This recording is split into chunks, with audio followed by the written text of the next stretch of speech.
the Philippine contemporary music from the region.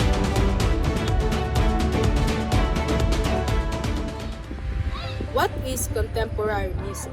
Contemporary music is any style of music that is current or modern, addressing current issues in a manner that is appealing to the current audience.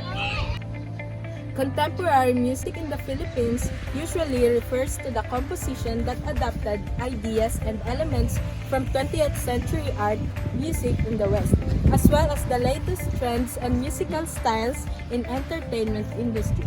Includes the popular practices of the contemporary music in the Philippines: OPM, jazz, rock and blues, R&B, pop, folk, and hip-hop. In the early 1900s, trendy contemporary music styles took advantage of the invention of the television.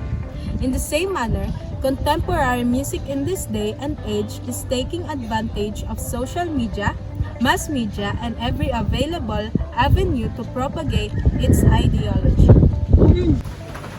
Characteristics of contemporary music. First, it has fewer lyrical melodies than the other periods. Second, it uses electronically amplified instruments that produce dissonant harmonies, the combination of pitches in a chord, which are relatively harsh ingredients, complex rhythms, the time signature that's subdivided to provide a certain rhythmic effect. Third, percussiveness, involving percussion or featuring percussive instruments such as greater use of percussion, brass, and woodwind. Lastly, use synthetic and electronic sounds. Synthetic sounds are the sound consisting of harmonic components of prescribed amplitude and phase, while the electronic sounds employ electronic musical instruments. Digital instruments or circuitry-based music technology on its creations. Some of those characteristics are not always present and are not only specific to this period. One of known contemporary music artists of today is Jose Inigo Homer Nakambara Ayala, professionally known as Joey Ayala. Now, let's tackle who is Joey Ayala and what is his role in contemporary music. Joey Ayala is a Filipino singer, songwriter, and former chairman of the Music Committee of the National Commission for Culture and the Arts. He is a contemporary music artist in the Philippines, well known for his style of music that combines the sound of Filipino ethnic instruments, such as two-string hegalong and gong set kulintang, with modern pop music. Speaking of pop music, let's talk about what is pop music. Pop music genre, often called simply pop. It's contemporary music and a common type of popular music that usually played with electronic instruments, such as electronic guitar, bass guitar, synthesizer or sequencer, and drums. It is often distinguished from other subgenres by stylistic traits such as danceable rhythm or beat, simple melodies, and repeating structure which is reminiscent of the song vocalist. Pop song lyrics are often emotional, relating to love or dancing. Joey Ayala has a band called Bagong Lumad, means new native, a name and philosophy that was carried over into Bagong Lumad Artist Foundation, now a UNDP responsible party working on Sining Bayan capacity building project with the Civil Service Commission, the Department of Education, and other GOs and NGOs in the Philippines. He served as the 2008 to 2010 chairman and 2011 to 2013 vice chairman of the National Committee on Music under the National Commission for Culture and the Arts.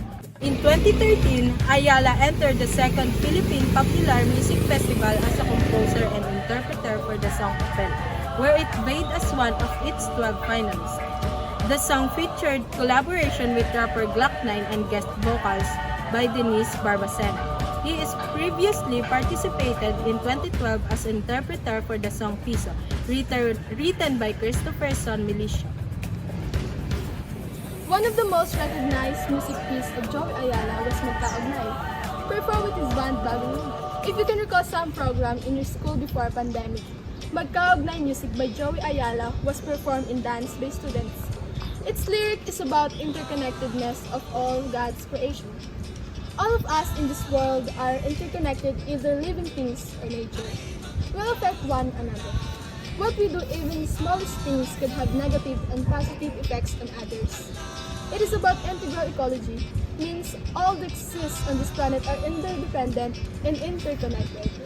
Since we depend on one another on this earth, that reminds all of us to take care of the earth, our common home. In his music piece, he used a Filipino ethnic instrument, the two-string higalong of the Tibuli people of Mindanao. Based in Ayala, higalong was played while working by Tibuli people in Mindanao to ease the burden of the workers. It has also calming and soothing effects in people who are sick. He also used modern instruments, the percussion instruments such as drums, tambourine, and chimes, and also the electronically amplified instruments, electric guitar and drum kits that produce a tonality, the emotional intensity, angular, the melody moves by bigger lips, complex rhythm, the time signature that's subdivided to provide a certain rhythmic effect, and lastly, dissonant harmonies such as consonance and dissonance, where consonance is the complement of instruments in one another in a way our ear finds comfortable, while the dissonance is used for the emotional effect that make an audience member to express emotions that are more complex than the comfort that consonants make us feel. Magkaugnay has simple beats, good rhythm, and catchy melody produced by the combination of ethnic instruments, higalong, and the modern instruments that make it easy to sing along. It is a form with chorus and repeated several times and has two verses. Its tonality, the overall sound is pleasant. It has a timbre, the unique sound quality produced by the higalong instruments of Tibuli that also makes the music soft called the dynamics. Now, what Philippine art is being incorporated to the contemporary music of Joey Ayala, Magkaugnay? We all know that Joey Ayala is well known for his style of music that combines the sounds of Filipino ethnic instruments with modern pop music.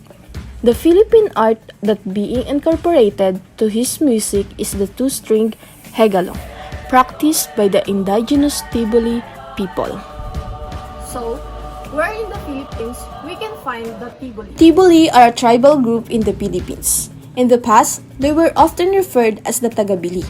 They primarily live in the South Cotabato province of Mindanao Island, region Casiguran, formerly known as Central Mindanao, is an administrative region of the Philippines located in South Central Mindanao.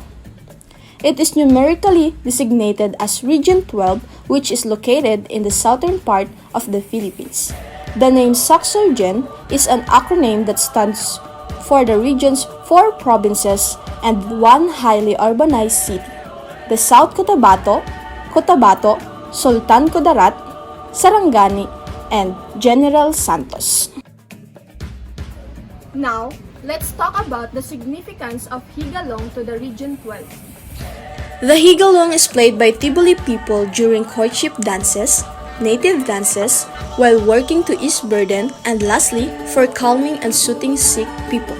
Its pulsating whine has the acoustic qualities of the mating call of cicadas in the rainforest of Mount Apu.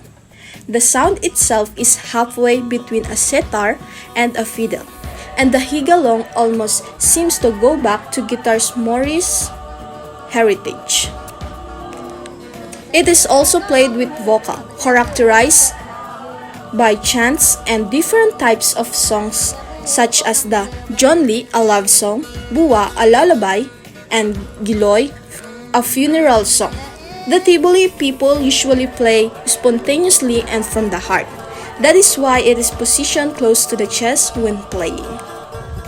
What is the contribution of incorporating higalong to contemporary music? Higalong is the most famous and successful of a new breed of Filipino musicians. It is not just a musical instrument, it is an icon for a new state song. It is a very simple, just 2 string, but you can do a lot with this instrument. Incorporating higalong, a Filipino indigenous instrument to contemporary music, enriches the culture of the Tibuli people in South Cotabato that show off the identity of being a Filipino of the musician. in its use in music, the higulong were introduced by many listeners. In that way, the culture of Tiboli people were passed to new generation, which will keep our culture heritage alive. Art is a part of Philippine culture, reflecting our Filipino identity. Continue to support contemporary music by our local artists such as Magkaugnay by Joey Ayala. Listen to it with your family and friends. Also, share it in your social media to entice more people in contemporary music. Immerse yourself in where you came from and give your heart in our own music. In this way, we can keep great music alive. Be one of us in keeping our cultural heritage alive through consolidating to expand contemporary music in the Philippines. Let's make our own local artworks more recognizable in this world full of people loves to patronize international music. Motivate, Unite, support, immerse, cherish, To have a better country!